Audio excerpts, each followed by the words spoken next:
So let me tell you something else. So we know about Martin Luther. He came from Germany. And we know Calvin was in France. Yes, I remember learning about him. Yeah, but did you know that 1,000 years before Luther, there was a priest in northern Africa by the name of Augustine who was teaching the same things that Luther was? Wow. In fact, many of the reformers like Luther and Calvin took a lot of Augustine's teachings and used it for their own works. That's amazing, Dr. Milano. Can you tell me more? Of course. And not only was Luther in Germany and Calvin in France, but in England, there was a man by the name of William Tyndale. Do you have an English Bible?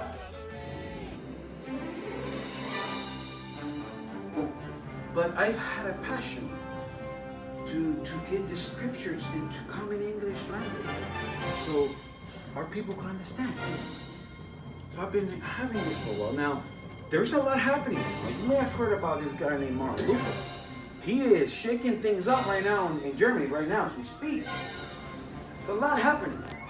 So I want my people to also have the scriptures in English so they can understand, so they can read.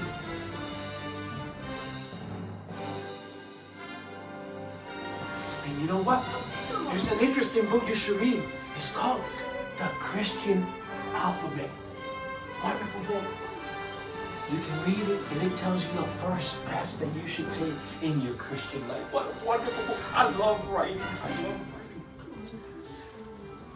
But I don't want to die. But if I have to, I will die. I will die if I have to. Because the Word of God is enough for me to give my life. Over there. My dear nobles, what parts of England are you from? You are not from England, my queen. No. Then where are you from? We actually arrived through time travel. Time travel. Fascinating. Well, whether you arrived by horse or time travel, I welcome you all here to my castle. You are in the Tower of London. It is the greatest fortress in all of England. And my nobles, you have arrived at a very interesting time. A lot has been going on around here. The king, Edward VI, has just died. My dear cousin was only 15 years old. He was known as the Bully King. He was only 15 when he died. And it was rather suddenly too. And I had heard that he was sick for some time, but when I found out that he died, I can imagine, I was devastated. And so between then and now, so much has occurred.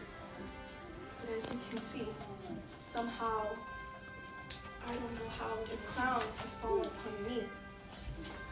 I am Queen Jane Grey. Brother Edward the King, he was mostly concerned with the spiritual well-being of the country, and he didn't want to see England return to the days of false religion and teachings. False teachings? You foolish girl!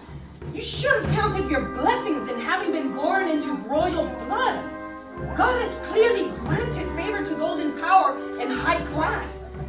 You have allowed yourself to be tricked by the teachings of these lowly peasants like Tyndale and Luther. My lady, you must understand that God isn't a God only for the rich. He's a God for all. It doesn't matter how much money you give to the poor or how much you feed them to gain perceived spiritual points. One cannot buy one's own salvation. Nonsense. The apostolic succession of the Pope has always been understood to grant us access to God and forgiveness.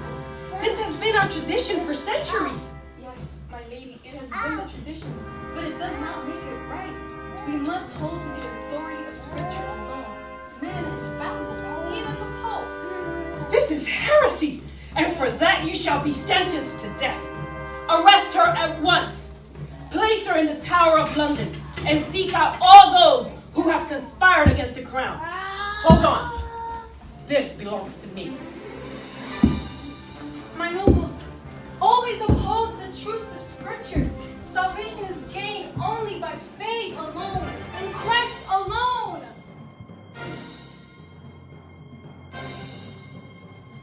It was 4 years later that I became a priest in the church.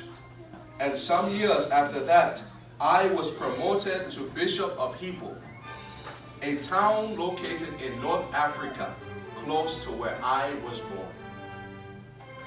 Now, you may ask yourself the question, what does this African bishop have to do with the Reformation?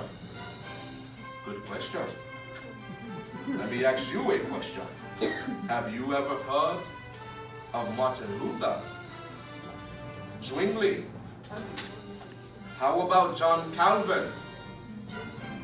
All of these men have quoted me in their writings about the Reformation, even though I was born over 1,000 years before the Reformation ever began.